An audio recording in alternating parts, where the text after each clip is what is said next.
وأقيموا الوزن بالقسط ولا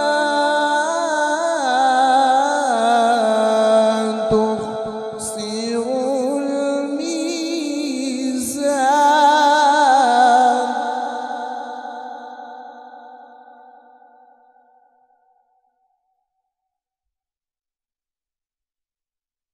وأقيموا الوزن بالقسط ولا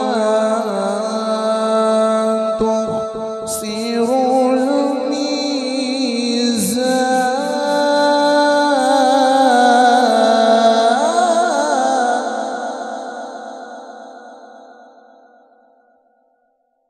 والأرض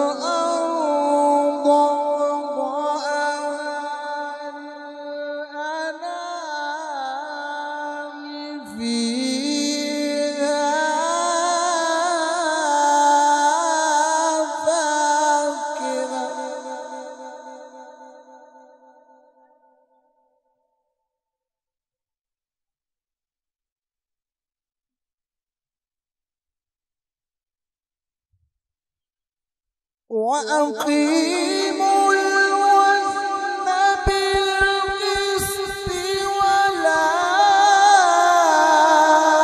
تخسروا الميزان.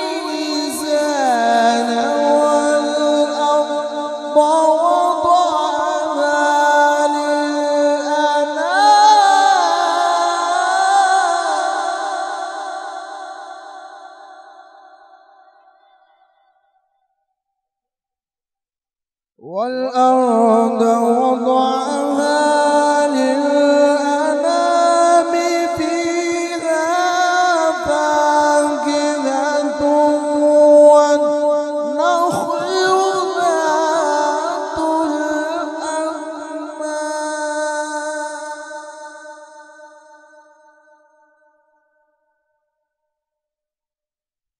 والحب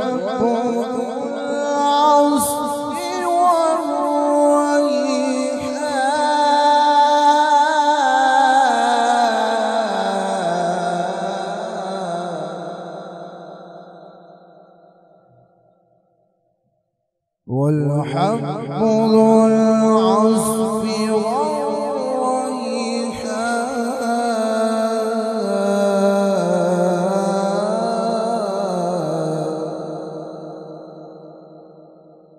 فبأي آلاء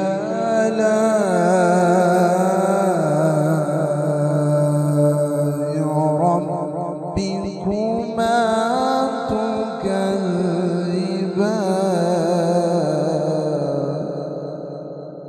آمنت بالله.